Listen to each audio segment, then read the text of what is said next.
Salam sejahtera kepada rakan-rakan semua. Selamat datang ke AutoMLM anda. Pelajaran kita pada kali ini adalah membiasakan diri kita dengan perisian NVU, iaitu alat untuk membuat website. Selepas anda download NVU tersebut, nanti akan ada ikon seperti ini. Anda klik di sini dan ini merupakan perisian NVU.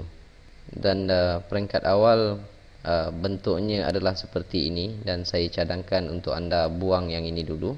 Dan selepas itu, bila anda type sesuatu, anda akan lihat ada satu line di bawah ni.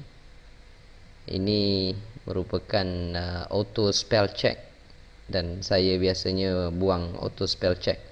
Cara untuk membuang auto spell check adalah anda klik di pergi pada preferences, anda klik di advance, dan anda buangkan underline misspell word ni dan klik OK. Jadi anda lihat dah tidak ada line di sini. Anda boleh delete kan. So saya akan tunjukkan beberapa button yang sering anda gunakan nanti. Jika kita ingin membuka new file, anda hanya perlu klik di new file di sini. Lihat terdapat dua tab. Kalau anda ingin buka lebih, anda klik lagi. Anda lihat ada 3 tabs di sini. Dan jika anda telah membuat website sebelum ini, anda boleh klik open dan cari di mana file yang telah anda save sebelum ini, dan anda boleh open menggunakan tab ini. Jadi selepas anda membuat website nanti, anda akan biasa savekan file. Tak perlu pergi file ini, anda terus klik save di sini. Dan nanti juga saya akan sering menggunakan button link untuk menghubungkan daripada satu website ke satu website yang lain. Dan nanti juga anda akan biasa menggunakan insert. Yang sering saya akan gunakan adalah insert image, table, dan insert HTML code. Jadi ini 3 button sangat penting: image, table, dan HTML. Di sini juga terdapat jenis-jenis font.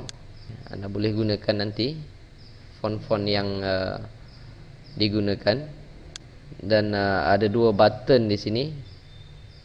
Satu kotak yang berwarna hitam ni, dan satu lagi yang di bawah ni. Ada 2 kotak. Yang di atas merupakan button untuk color tulisan, dan di bawah ini adalah color untuk background. Dan button ni untuk bagi tulisan lebih kecil, yang ini untuk tulisan lebih besar. Bold, italic, underline. Bold tulisan lebih hitam, italic tulisan sengit, underline ini untuk bagi garisan kepada tulisan. Dan saya juga akan sering gunakan button-button ini: align left, align center, align right, dan justify. Dan di bawah ini juga terdapat normal dan source. Jika saya ingin menggunakan source HTML, saya akan klik di source. Dan kebiasaannya, apabila saya nak buat kerja, saya hanya duduk di bahagian normal ini.